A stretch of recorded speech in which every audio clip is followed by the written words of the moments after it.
అందరికీ జై భీమ్. నా పేరు జెసికా. 4వ తరగతి చదువుతున్నాను. ఎంపీపీ స్కూల్ సరియాల్చ.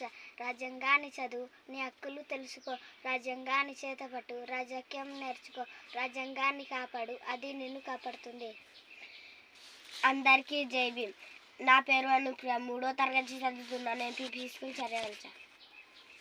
భారత రాజ్యాంగంలో ఎన్ని ఆర్టికల్స్ ఉన్నాయి? 395. ఆర్టికల్ 1 నుంచి 4 వరకు, భూభాగ పరిధి. ఆర్టికల్ 5 నుంచి 11 వరకు, పౌరసత్వం. ఆర్టికల్ 12 నుంచి 35 వరకు, ప్రాథమిక హక్కులు. ఆర్టికల్ 36 నుంచి 51 వరకు, ఆదేశిక సూత్రాలు. ఆర్టికల్ 51A, ప్రాథమిక విధులు. ఆర్టికల్ 52 నుంచి 78 వరకు, రాష్ట్రపతి, ఉపరాష్ట్రపతి, ప్రధానమంత్రి, మంత్రి మండలి, అటార్నీ జనరల్. ఆర్టికల్ 79 నుంచి 122 వరకు, పార్లమెంటు, దాని విధి విధానములు.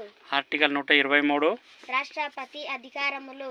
ఆర్టికల్ 124 నుండి 147 వరకు, సుప్రీంకోర్టు, దాని అధికారములు. Article 148, controller and auditor general. Article 152, రాష్ట్ర ప్రభుత్వం నిర్వచనం. ఆర్టికల్ 153 నుంచి 166 వరకు, గవర్నర్, ముఖ్యమంత్రి, మంత్రి మండలి, అడ్వకేట్ జనరల్. ఆర్టికల్ 167 నుంచి 168 వరకు, రాష్ట్ర కార్యనిర్మాణ శాఖ. ఆర్టికల్ 169 నుంచి 212 వరకు, శాసనసభ, విధానసభ. ఆర్టికల్ 213 నుంచి 232 వరకు, గవర్నర్, శాసన నిర్మాణ శాఖ వారి విధులు. ఆర్టికల్ 233 నుంచి 237 వరకు, దిగువ కోర్టులు.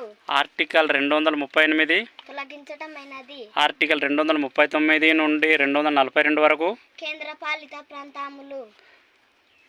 ఆర్టికల్ 243, 243A నుండి 243O వరకు, పంచాయతీరాజ్ వ్యవస్థ. ఆర్టికల్ 243P నుండి 243ZG వరకు, పట్టణ ప్రభుత్వం గురించి. ఆర్టికల్ 244 నుండి 244A వరకు, జాతీయ ఎస్సీ కమిషన్. ఆర్టికల్ 245 నుంచి 263 వరకు, కేంద్ర రాష్ట్రాల సంబంధాలు. ఆర్టికల్ 264 నుండి 291 వరకు, ఆర్థిక వ్యవహారములు.